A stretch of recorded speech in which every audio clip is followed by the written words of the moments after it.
Okay, magandang umaga sa bawat isa.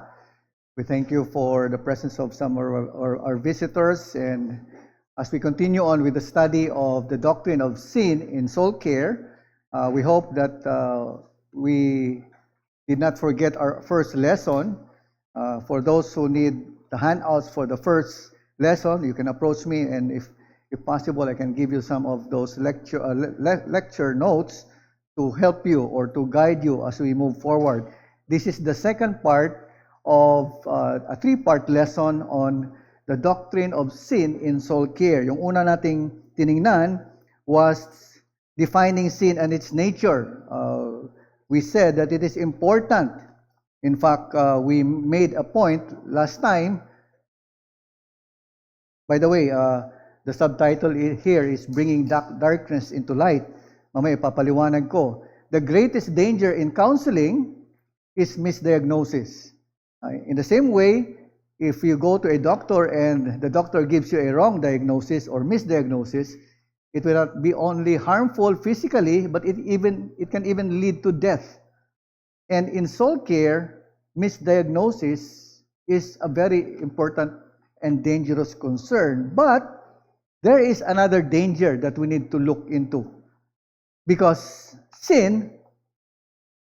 even when sin is present, it is even hidden.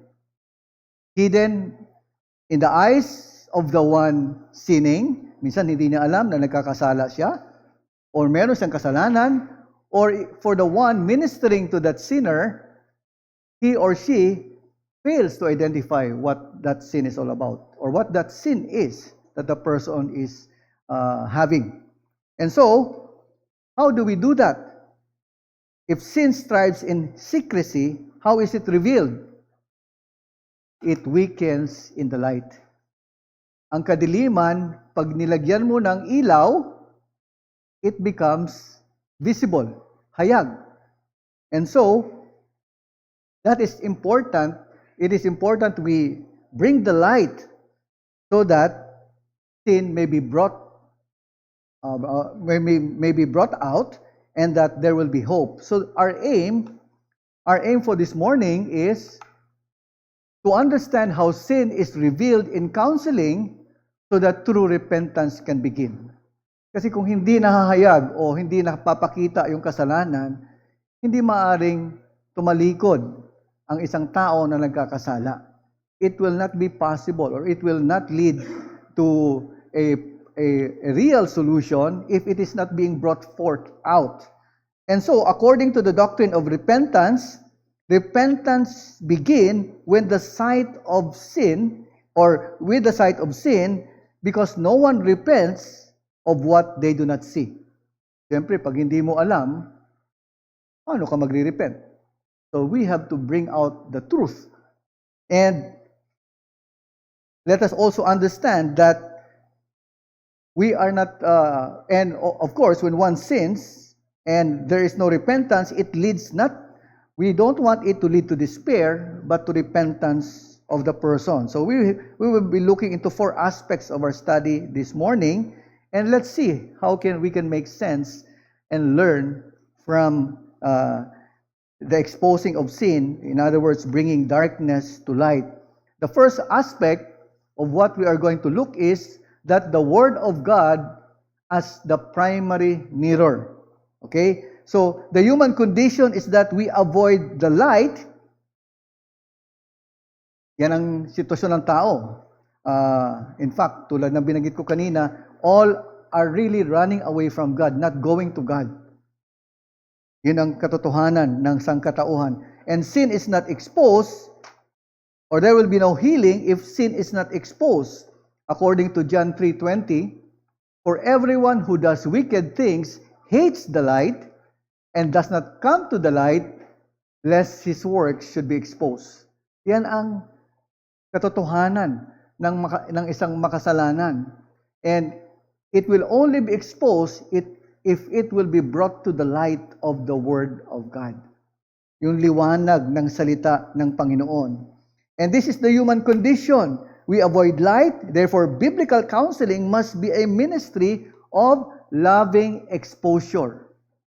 Ini-expose natin ang kasalanan in a loving way. The problem is sin thrives in darkness, and it is Satan's strategy to keep sin hidden. According to Thomas Brooks in his book, Precious Remedies Against Satan's Devices, this is how Satan works in people. Ito daw yung paano kumikilos ang dyablo sa tao. Unang-una, ito yung mga paraan kung paano siya kumikilos. He minimizes sin. Ay hindi naman ganon kasama. Hindi naman ganon kabigat. Hindi naman ganon kalaki o kalala. Next is, another way that the devil works is, he renames it. Diba? Yan ang ating tininan last time. Yung kasalanan, anong tawag nila ngayon? Sickness, disease. Ang hirap nun. Wala kang katugunan kung hindi mo tingnan yon. If sin is sin, then you have to declare or expose it, because if it is truly sin, there's hope in the gospel. That is our hope. Others try to justify it. Diba? Pinapangatwiran. Merong mga magagaling. Pangangatwiran nila ang kanilang kasalanan dahil sa kanila, dahil sa kanya, dahil sa circumstansya. Pero, remember that sin is in the heart. It is the source of sin is in the heart of man. It is not in the circumstance. The circumstance only reveals what the heart has been hiding without you knowing and noticing it. Sa circumstansya, lalabas ang mga desires of the heart, the condition of the heart, and it may be expressed outwardly in terms of action. It can be expressed based on what you say. Ang mga salita na iyong binibigkas o iyong sinasabi, nahahayag ito. And people justify it. And of course, one thing, or even completely ignore it. Yun yung pinakamalala. Ayaw nilang aminin o hindi binabaliwala nila yon. And according to Mark Jones in his book, Knowing Sin, Scripture is not just informative, it is surgically penetrating. Ang ibig sabihin, because when you use the Word of God, it will penetrate into the heart and the soul of the person so that the person may know and understand what his or her sin is before God. And thus, there is hope. Yan ang sabi ng Hebrews 4:12. For the word of God is living and active, sharper than a two-edged sword, piercing to the division of the soul, of soul and of spirit, of joints and of marrow, and discerning the thoughts and intentions of the heart. That is how powerful, how strong, and helpful the Word of God is. It penetrates into the soul, into the spirit, the joints and marrows. Of course, yun ang descriptive words, how it penetrates into the human person, the human being, through the heart and by the power of the Holy Spirit. It tells us that the Word or Scripture does not merely address behavior. It pierces the intentions of the heart and discerns the thought. Ganon, makapangyarihan. Kaya hindi natin maaring ibaliwala ang salita ng Panginoon. We do not do it by our own strength and ability, but through the Word of God. And this is one counseling principle that we need to understand. As counselors, sasabihin natin, ay hindi naman ako counselor. Maybe the way people describe counseling now, technically, but all of us do counsel. All of us, when we give advice, when we share information, we counsel. You may not think of it that way, but that is the reality. We counsel. And that is why you are not called to be clever, Marahil sa isip mo, magaling ako, marunong ako, matalino ako, you are called to be faithful to Scripture. Faithfulness to the Word of God is what is required or demanded of every one of us in our counseling.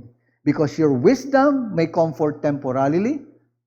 Okay, makapagbigay ka ng advice mo based on experience, based on what you have read or thought of.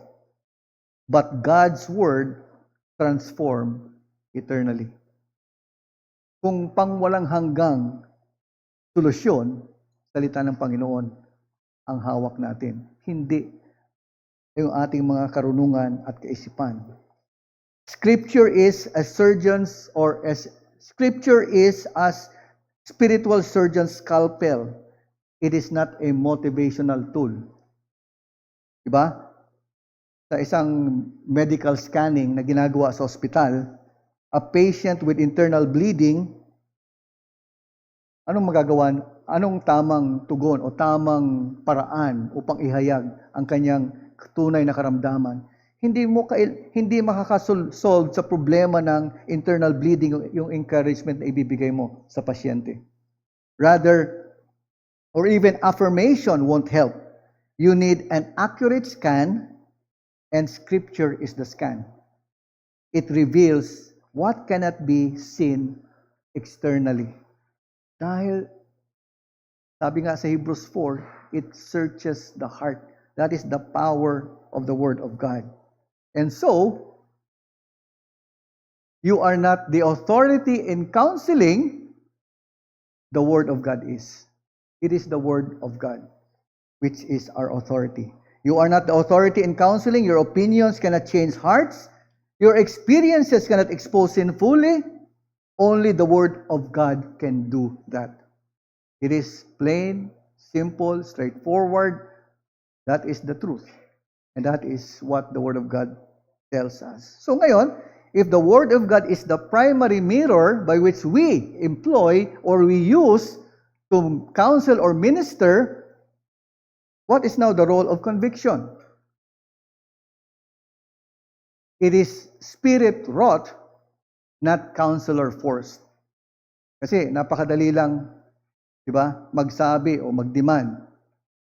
Pero sa totoo lang, it is even repentance, even conviction is not because, sabi nga kanina natin, because we are clever or wise, or we are knowledgeable in our experiences. It is to the conviction of the Spirit. Kung gusto nating permanent, eternal solution, not just temporary. And there is an important distinction, and because not all is biblical conviction. Ang sabi ni patotoo ni David in Psalm 51 verse 4, ang sabi niya nung nagkasala siya when he repented of his sin and prayed to God, against you only have I sinned and done what is evil in your sight, so that you may be justified in your words and blameless in your judgment. Ang sinasabi ni David dito, of course, nagkasala siya sa ibang tao, nagkasala siya sa kanyang pagpatay, sa kanyang pangangalunya at iba pang mga kasalanan. Ngunit ang sinasabi ni David, ultimately, ang kasalanan ay sa Diyos. David recognizes the true nature of sin. It is Godward, first and foremost, before it is before other people. And we need to distinguish between what we call false. Kailangan malinaw sa atin yung distinction between false or feel bad, di ba, conviction, and true conviction, which is, I have sinned against God. Magkaiba yon. It is falls apart. Because the feel bad, it is because I got caught, and it leads me to self-pity. Di ba? Dahil nahuli ako, kaya self-pity. Sorry. Kung hindi ako nahuli, lusot ako. Pero true conviction is acknowledging what? It acknowledges that it has sinned against God, which now should lead to repentance. Yun ang totoong conviction. And according to Thomas Watson in his Doctrine of Repentance, there are elements of true conviction. He teaches that true repentance begins with Spirit brought about conviction of sin that affects the mind, the emotions, the conscience, and the will. And develops it in this way. Ang sabi niya,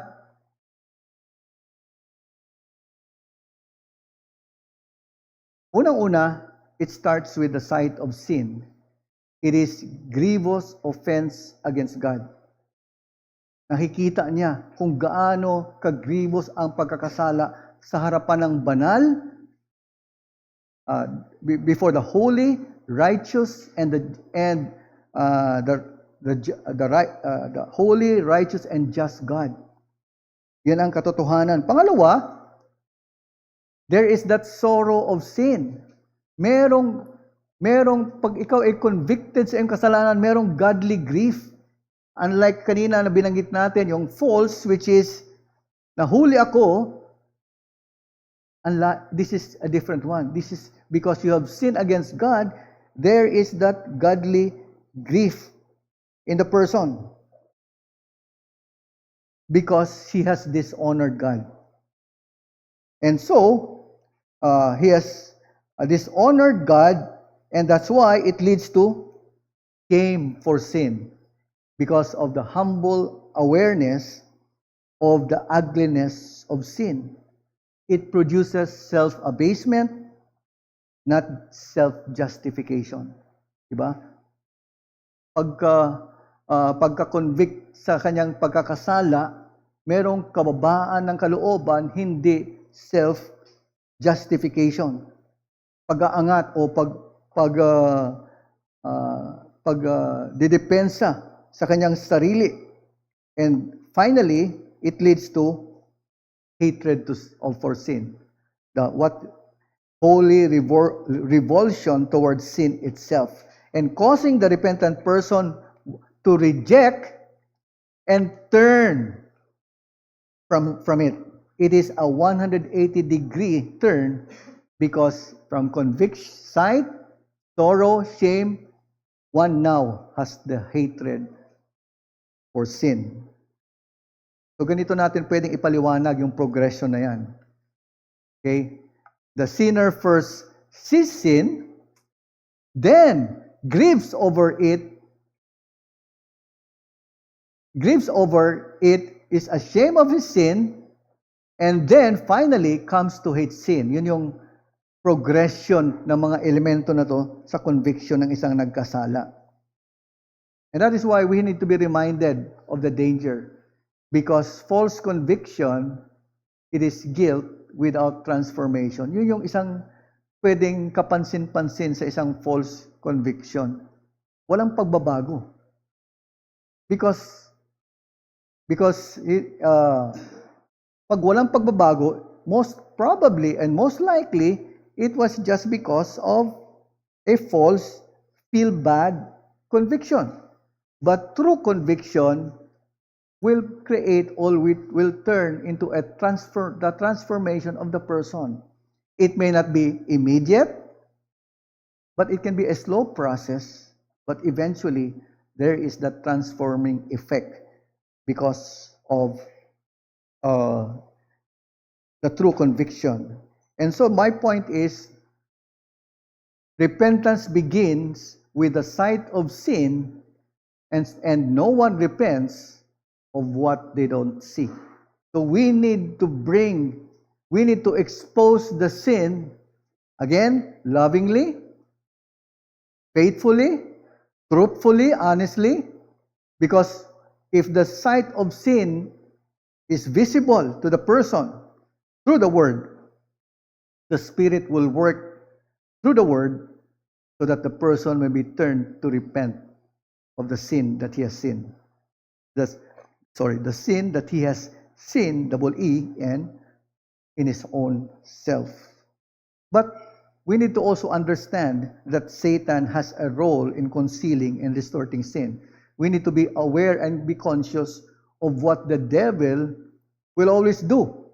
as we bring about the sin. And Satan's strategy is to keep sin hidden in the believer, deceives before it destroys the person. And that's why, according to Thomas Brooke in his book Precious Remedies Against Satan's Devices, he provides us with common strategies of Satan. Of course, this is not the all-encompassing, but it helps us to be aware of how the devil uses it. It minimizes sin. Kanina nabanggit natin, it is not that serious. Second, it normalizes or compares sin. Mas masahol naman yung kasalanan o mas matindi naman yung pagkakasala niya sa akin. Hindi ako ganun kasama. And people will justify it that way. I am not the worst. You may not be the worst, but before God, sin is sin. Sin, God will judge. And you cannot escape that. And delay, I'll deal with that later. Saka na. Hindi pa masyadong mahalaga. Nanganganak ang kasalanan. Lumalala ang kasalanan. May progression ang kasalanan pag hindi mo tinuldukan, pag hindi mo tinutukan at hindi mo sinugpo. Manganganak yan. And that is the danger. Sabi nga, we know of a favorite saying of John Owen, kill sin or it will kill you. And also, presumption on grace. Ipatatawarin naman ako ng Panginoon. Mapagbiyaya naman ang Diyos. Kaya okay lang yan. Saka na lang. Biblical counseling acknowledges, a reminder, acknowledges suffering, but it should never excuse sin. And that is why, if you would recall, we had a series about suffering. Because in suffering, maraming pagkakasala o kasalanan ang lumalabas sa atin when we go through suffering. And it is not, when one goes through suffering, we should not excuse the suffering for you to continue on sinning or to fall into sin. Why? Because of the gospel, because of the grace of God. Suffering, in fact, is a way God reveals in us our darling sins or even our worst sins. And we are not hopeless and helpless as believers. Sin rarely destroys instantly. It works like poison. Slowly, subtly, quietly, until the damage is severe. Unti-unti yan. And that is why we need to be careful. We need to be serious. We need to deal with it accordingly as we are able and given the grace of God, because it will kill. Tulad ng ilustrasyon nating last week ng anay. And so let's come to some more practical applications. How do we apply, tulad ng sinabi ko last week, let's try to make a simple way to illustrate how to apply it. And kasi hindi naman natin maintindihan lahat ng complicated ways that perhaps counselors do it. In our own little way, we can come up with some understanding how to do it. But let us first look into the dangers of modern therapy.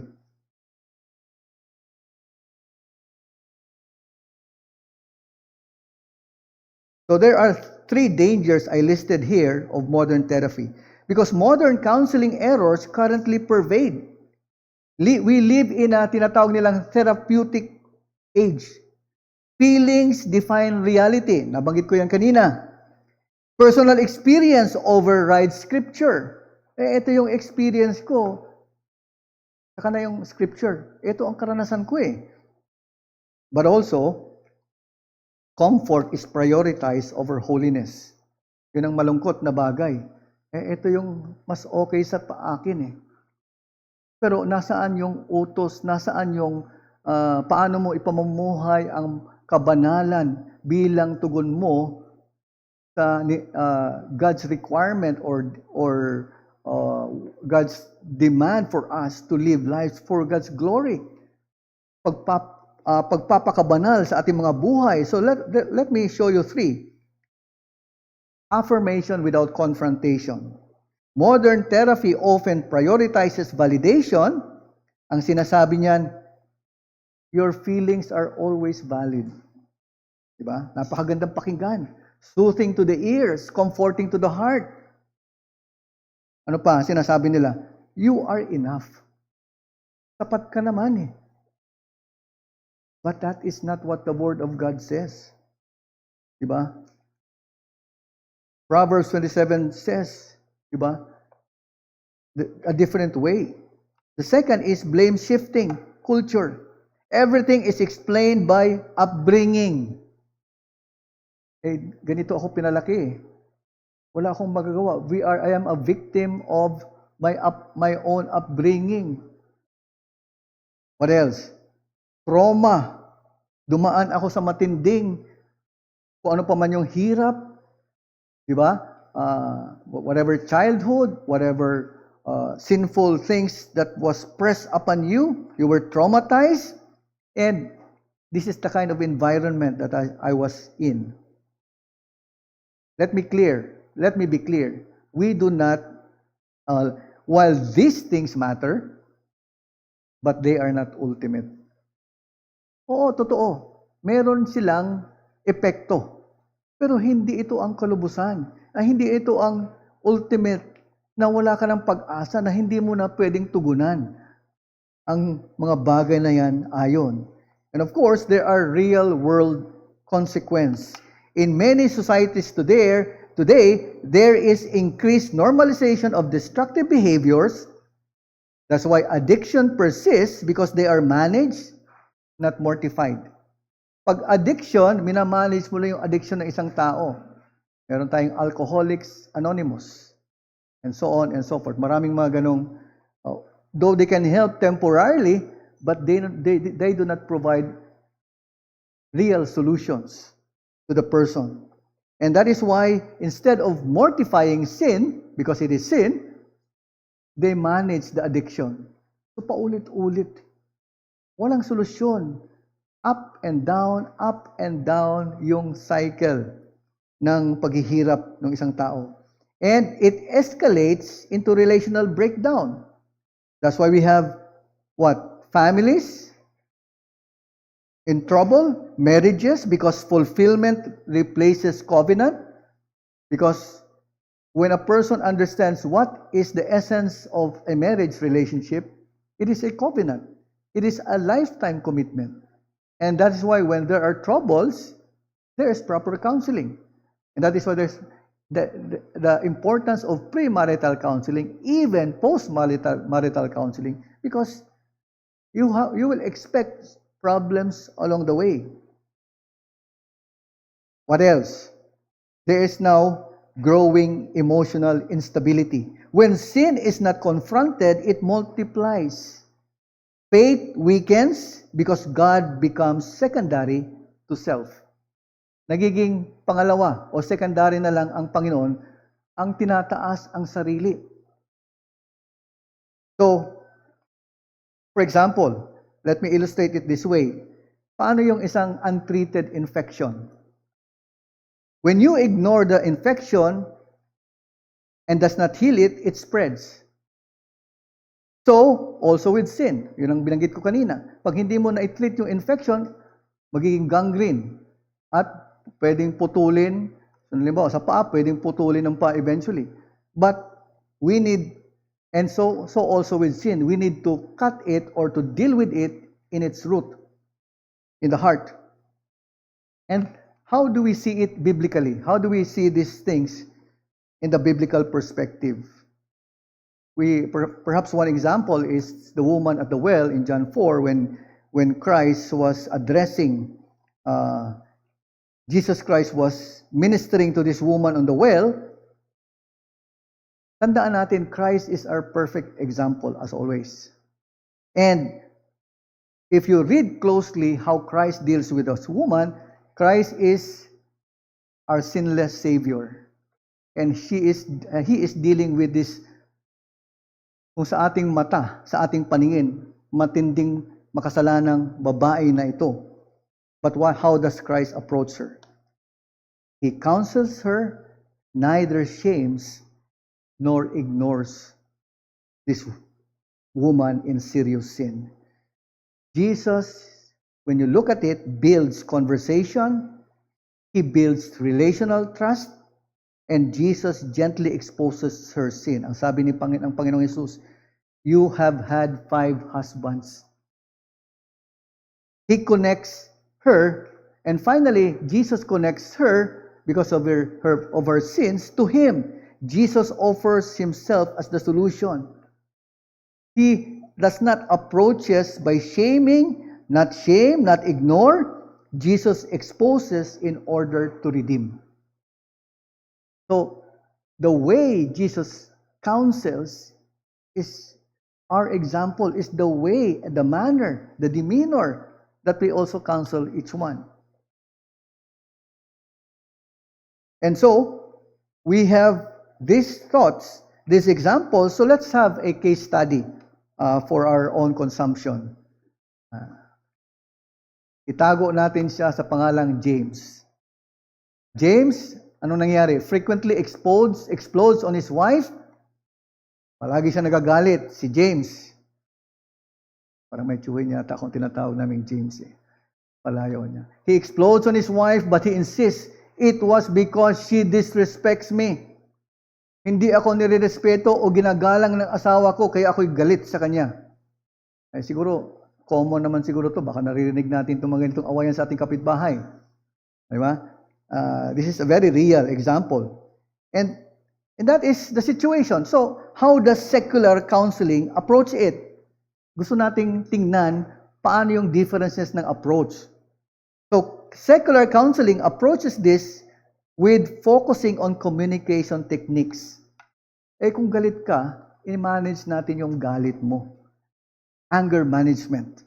So, merong mga sari-saring mga exercises or ang tinatawag dyan, merong communication techniques. Paano ka dapat makikipag-usap para hindi magkaroon ng harsh siguro na sagutan sa bawat isa para unti-unti mong matugunan yung mga problema. Yun ang mga techniques na ini-employ ng secular counseling. Communication, anger management. Pero pag tinignan natin ito sa biblical counseling, pag tinignan natin ito sa diagnosis, di ba? We go back to the heart. So ano ba talaga ang punot dulo nito? Ano ba yung laman ng puso niya? Bakit siya galit?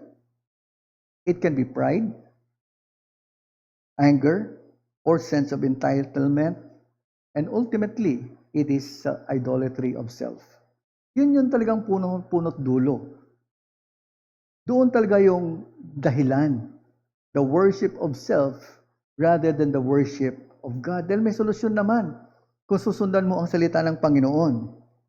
And so we can possibly diagnose it. Mahalaga sa pagtatanong, mahalaga sa paglalahad ng kasalanan at sa pagtatanong.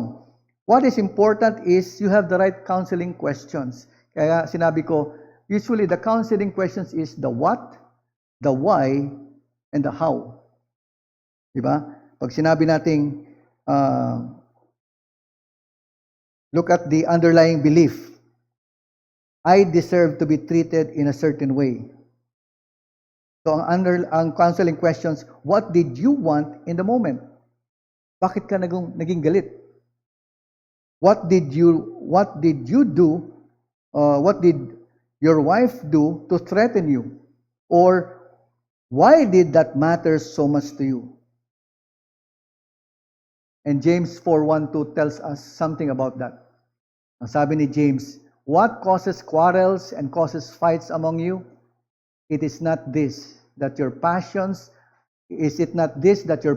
are at war within you? It is from the heart. The passions, kanina binanggit ko, the desires of the heart. The worship of the self.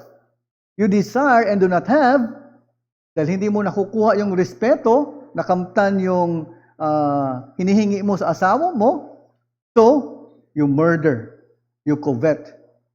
and cannot obtain, so you fight and quarrel. You do not have because you do not ask.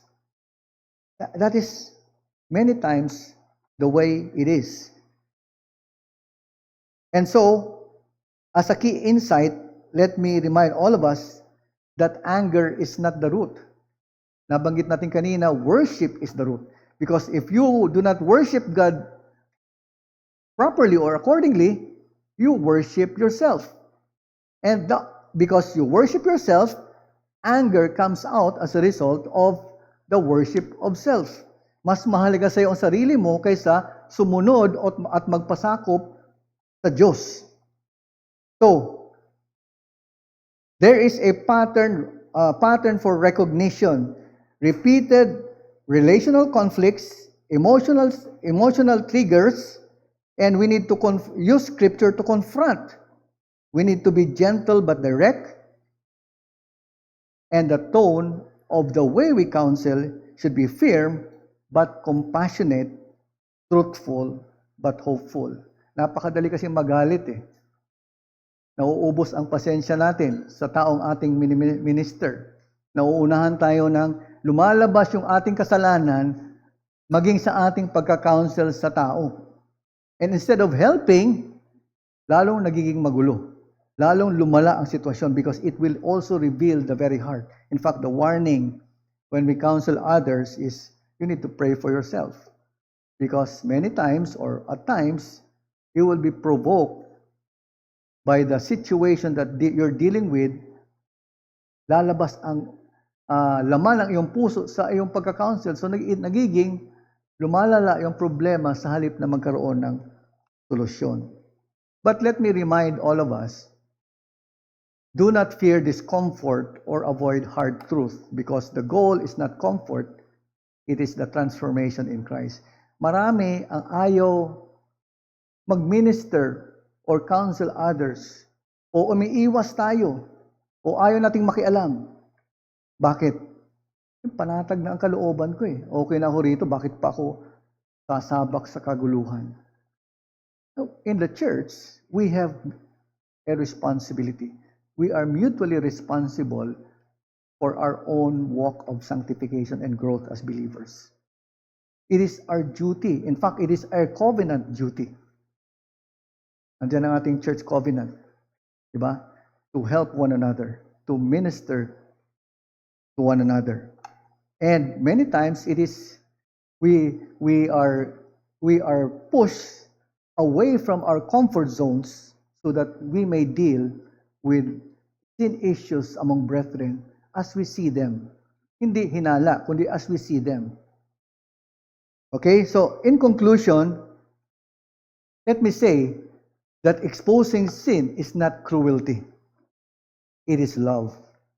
Because hidden sin destroys, exposed sin can be healed. And that is because of the grace of God. So I hope and I pray with this second part, exposing of sin, it has given us some insight. The way we deal with ourselves and the way we minister to others in our dealing with sin. Ang last part natin dito is about treatment of sin. How do we make use of the gospel? Because the gospel is the means so that we may finally minister. So yun yung kahulihan. So abangan natin yung last week natin for that, para matapos natin yung 3-part series na ito. So at this point, any question, any testimony? Yes, Christian? Pastor Jun, maraming salamat po sa lesson. And bale, ito pong sasabihin ko po ay, yung una po ay parang affirmation, and yung sa dulo po may tanong po ako. So,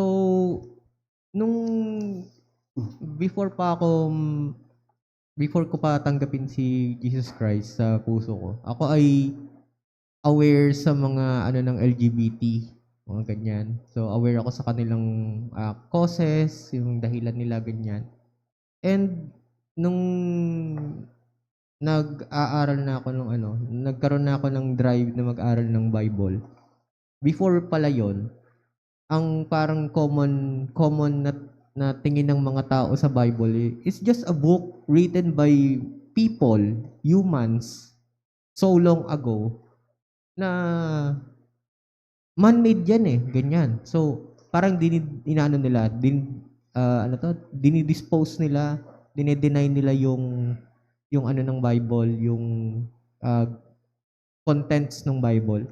Pero 2 days ago, meron po kasi akong sinusundan na biologist sa internet. Content creator siya na biologist. And sabi niya dun sa kanyang latest video, 2 days ago, dito sa Pilipinas, 95%, meron pa lang 550% increase in HIV cases dito sa Pilipinas na nangyayari sa mga Gen Z people. And 95% nung 550% na yon is from male, mga lalaki. And nangyayari yung spread ng HIV dahil merong male-to-male encounter or yon. So, doon ko na patunayan na tama yung sinasabi ng Bible kasi sinabi kanina na you do not go against the Design. natural design of God. Kasi pag ginawa mo siya, meron siyang Consequence. consequence agad na talagang mararamdaman mo. So, yung HIV, ganyan. And dun sa sinabi, bakit sa mga male to male nangyayari yung karamihan ng cases? Kasi ang design ng Diyos sa mga tao, syempre, ang kailangan na magpartner para mag-conceive ng baby is male and female.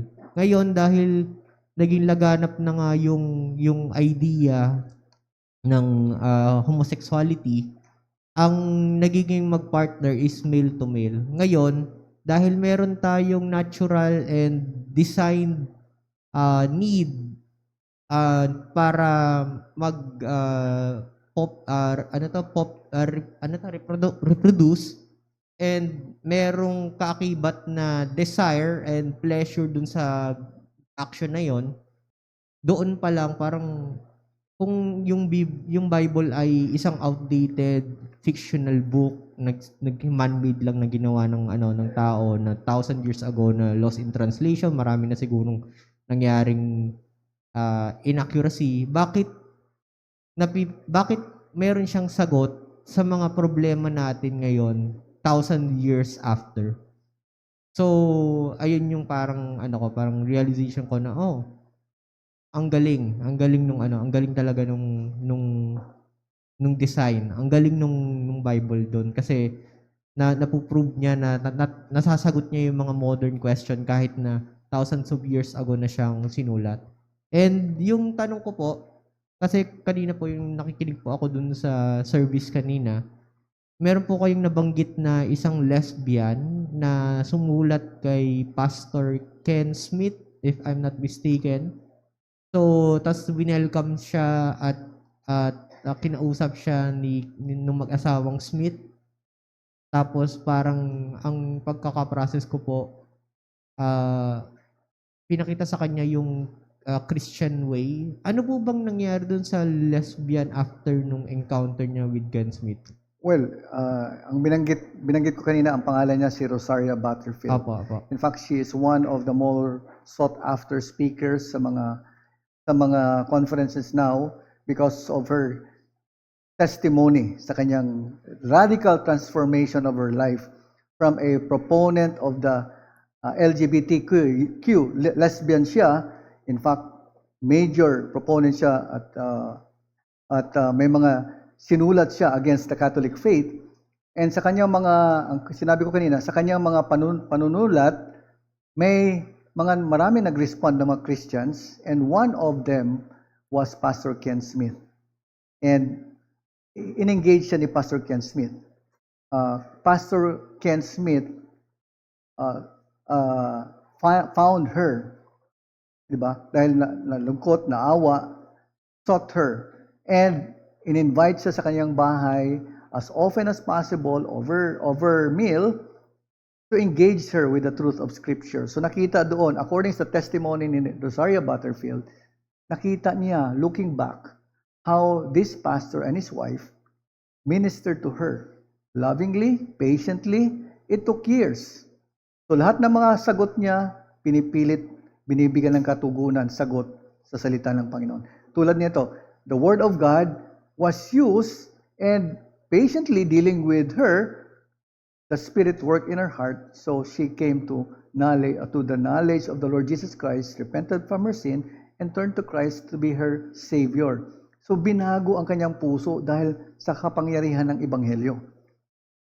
The gospel changed Rosaria Butterfield to be a Christian, to embrace the Christian faith.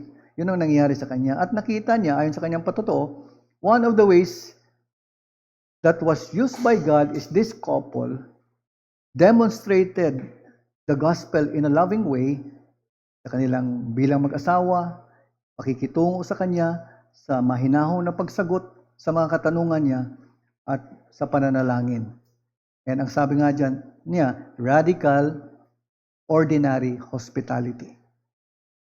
And that is how the Word of God can use, or that is how Christ can use us as ordinary, quote-unquote, Christians to minister. Minsan, hindi naman kailangang sumagot tayo o maging malalim tayo na marurunong sa theology. Putting flesh on the gospel in the way we deal with people can be already a help. And nung napunta siya sa iglesia, nakita niya yung pagmamahal ng iglesia upang akayin, tulungan, at i-encourage siya. At ito ay naging influence sa kanyang buhay pananampalataya. Lesbian pa rin po ba siya? Hindi na. Hindi na. Meron na siyang asawa at mga anak. Yun. So, Tapos, tumalikod siya doon, nagkaroon ng, and then now, she is actively used to bear witness of her faith and of the transformation because of her faith. Tapos ayun po, follow up lang po. Yung kanina po kasi sabi po sa lesson, yung minimize, gina-justify yung sin.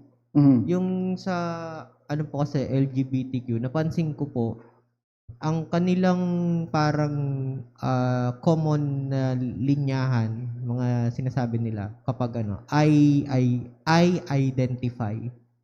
So, nung una, parang, gets ko yung sinasabi ng mga LGBTQ na I identify, ganyan. Tapos dito po, nung natutunan ko na nakita ko po na dina-downplay, nire-rename, at gina-justify yung ganun.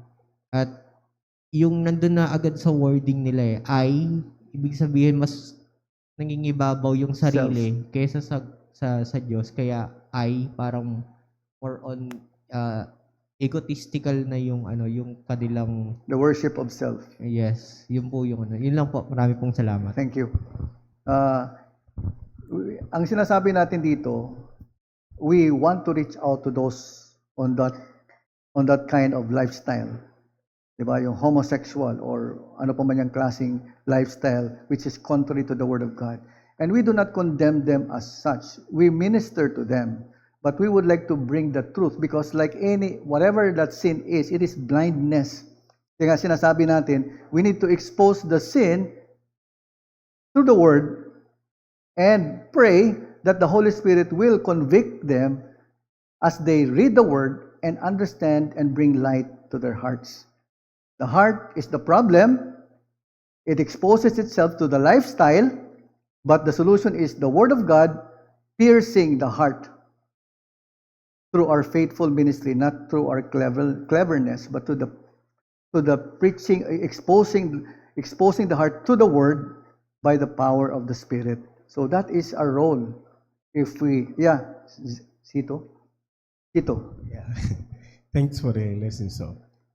Yeah, I want to ask a question like, how do you think the church can create a kind of environment whereby the people that want to confess their sin will be saved and at the same time be able to Sorry, seek?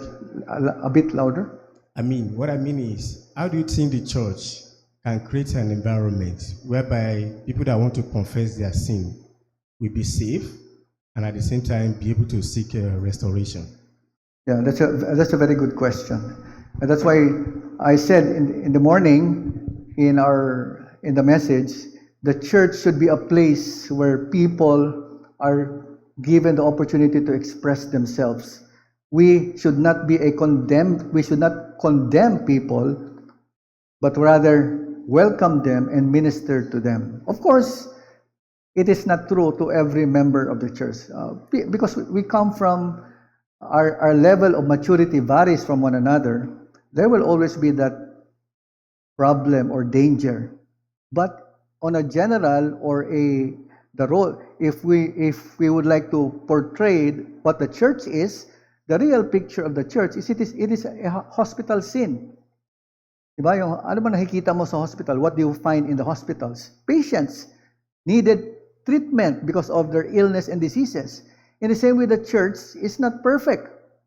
That's why when you desire to be a part of a church and want to be in a perfect church, when you join the church, it becomes imperfect because of your mentality. That is not the case. And that is why, although it may look good from the outside, but when you get inside the church, the reality is there will be those tension, problems, issues, because we are still sinners. But we need to know this truth. We need to know who our Savior is. We need to know the promises of our Savior, and we need to understand the sins that we need to deal with and minister to one another. So, we encourage each one to minister to one another, but we also provide a climate wherein for some, it may not be true for all, but for some, they can be, you can approach anyone if you want help to be ministered to. And that's why we are teaching truth and doctrines, because that's the only way we can minister faithfully to one another. It is not because of your experience or because you have grown old, you have been in this church for 40 years, that you are in a better state to minister to one. No, that's not true. If you have the perception because you experienced this sin and was restored, and that you are a better person now, experience without the word, the truth, is dangerous. So it has to be the two. In fact, the more important thing is the truth.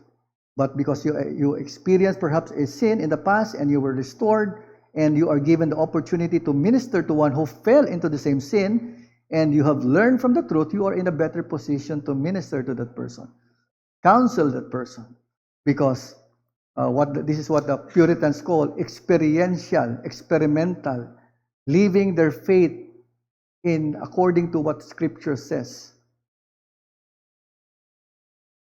Okay, thank you, Shito. Sister Jean.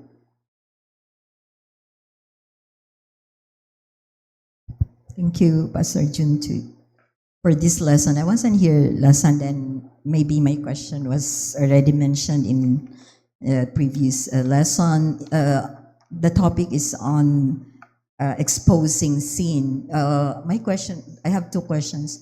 First is whether the context of it is evangelism or is it counseling? In evangelism, the person that we are talking to is assumed to be a believer already. If it's in counseling, in evangelism, the person is not yet a believer. So that's like, for me, I think I need more clarity in terms of the context of exposing sin. And then the second one is because language creates reality, like soul care, sin to be healed. They are, from my point of view, the language of the secular, and rather than the biblical. I mean, you can correct me. That's my thinking or my observation. And therefore, the sin is not healed, rather the sin is mortified if it's believer.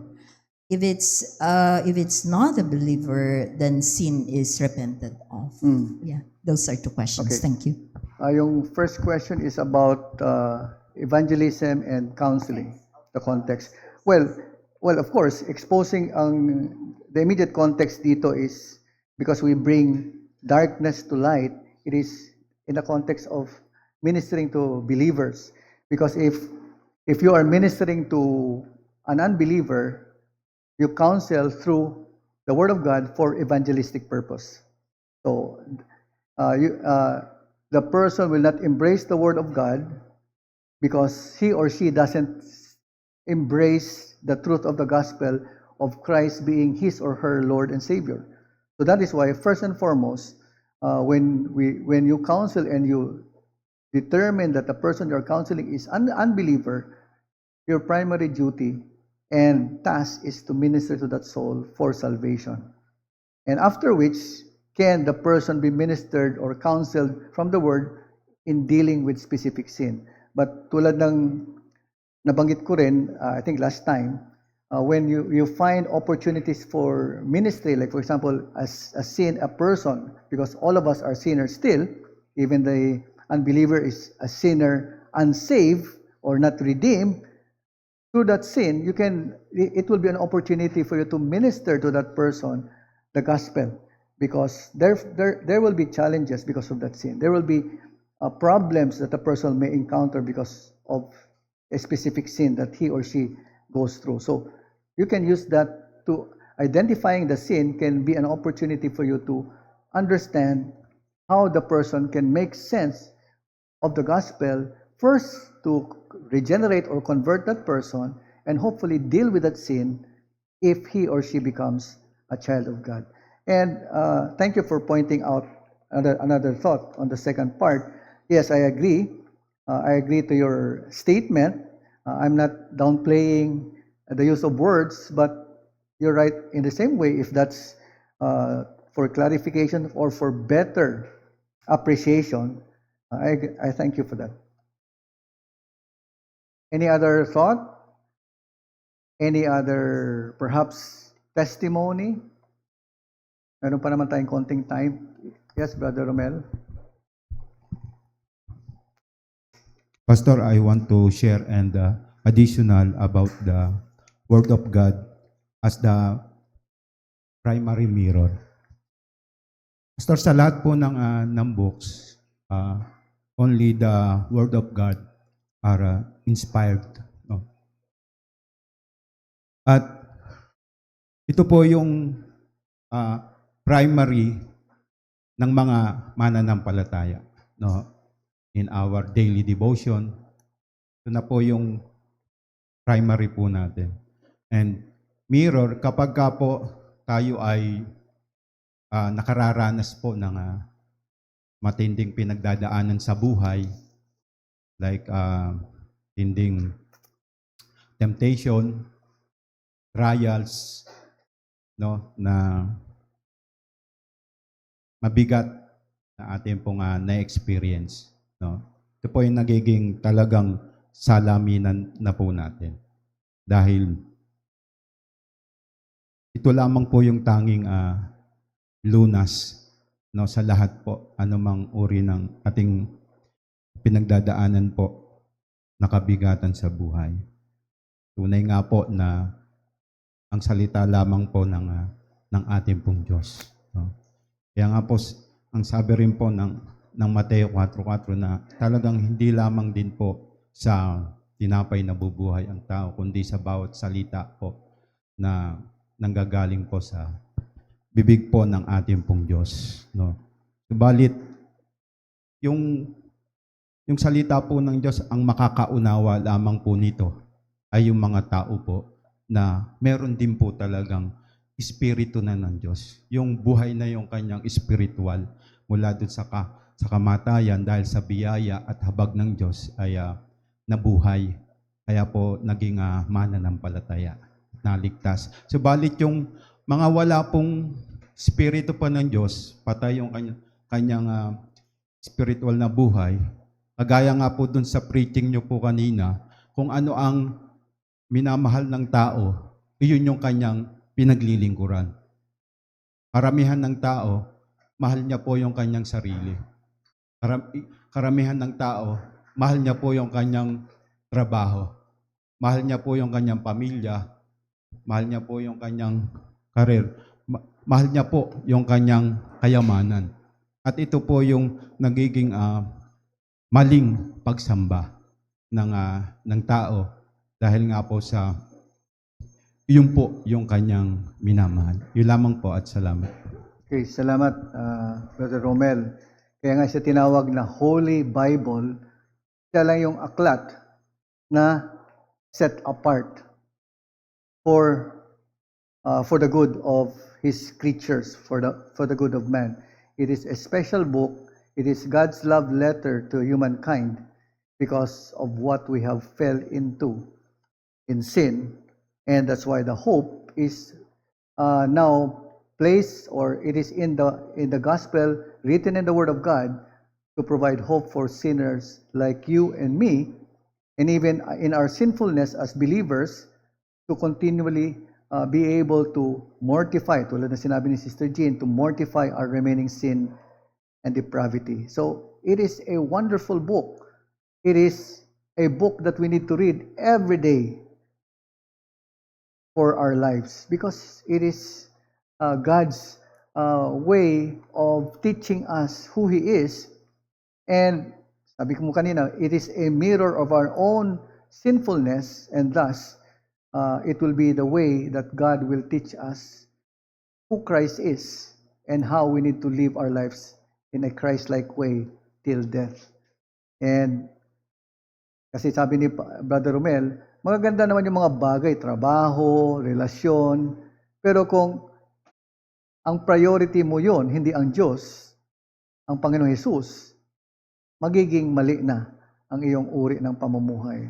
So, ipasakop natin ang ating pamumuhay, ating kaisipan, ang ating puso sa kalooban ng Diyos, dahil kung nauna ito, the throne, Christ sits in the heart, then things may not be perfect still. It will never be perfect in this world, but there is that the kind of life that would bring glory and honor to the Lord Jesus Christ. Any last thought, Tita Te? Maganda itong salamat muli sa itong conclusion. Exposing sin is not cruelty. It is love. Ang napuna ko lang, pakaunti ang nagmamahal, puro sa salita. Kaya, tignan natin kung anong ibig sabihin ng pagmamahal. Nakalagay yata dun sa ating covenant, magmahalan tayo, pero masyadong shallow ang pagmamahalan. Wala yung talagang nagmamahal. Kaya yun yata ang pagkukulang natin, kasi nakalagay pa rito, hidden sin destroys. Exposed sin can be healed. Matapang si Jesus, nung in-expose niya talaga yung condition ng Samaritan woman. Pero ano nangyari? Ang katumbas noon ay pagpapala para sa Samaritan woman. At ayaw nating i-expose yung ating sarili sa ganon. Tago ang ating mga pagmamahal. Tago. Oh, mahal kita. Pero sa katotohanan, hindi mo maranasan yung pagmamahal na yun. Wala talaga. Hindi, maski may nangangailangan dito, kung wala lang yung nangangailangan, wala, puro salita, pero wala naman sa action. Kaya yun lang, kulang tayo sa action. Kasi puro tayo salita, madaldal tayong masyado. Yun lang. Salamat po. It becomes, kung hindi natin in-expose yung sin, that is not true love, according to the Word of God. But many times, or at times, it becomes cruel, not because we are exposing sin, but because in the manner we deal with sin, or the motivation and intentions of our heart. Kaya yun ang mga bagay na hindi rin natin minsan nakokontrol sa ating sarili or hindi na expose, but that's the dynamics eh. We live in an imperfect world. We still struggle with remaining sin, and there's still way out or hope even in those situations, because we can go back to the Word of God and correct whatever mistakes through seeking forgiveness, repenting of our sin, and reconciliation, and move forward doing what is right based on the Word of God. So, that's why binigyan natin ng halimbawa kanina yung how Christ ministered. Here is a perfect God, human as He is, yet in His perfection, He was compassionate and loving truly. Of course, hindi natin magagawa perfectly yun, but we have a challenge, an encouragement to pray for ourselves and be Christ-like in the way we deal with issues of sin, especially in exposing sin. May isa pa po, pahabol? Sige po. Talagang nagdadamayan. Yung mga magkakapatid, magkakamag-anak mo. Pero pag iba ka ng tao, hindi iba na. Iba na rin ang trato sa'yo. Yun ang aking naobserbahan, ano?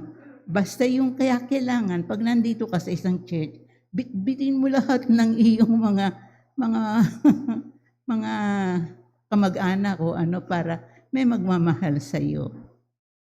Higit pa sa blood relationship ang Christian church, because we have been bought by the blood of Christ.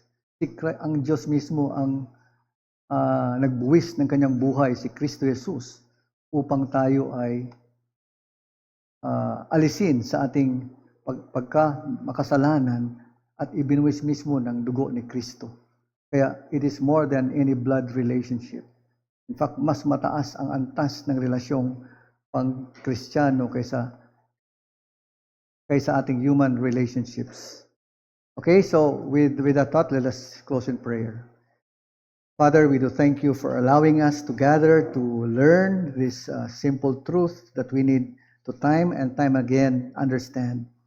Indeed, O Lord, the expression of our love is not by hiding or shying away, but rather to lovingly expose sin in the way that Christ did by His example.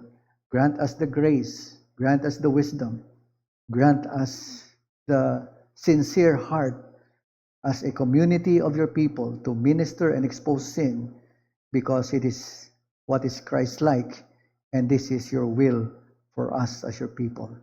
Lord, we pray that as we dismiss us with your blessings, may you keep us safe, and may you bring us back this afternoon as we continue to worship and honor you.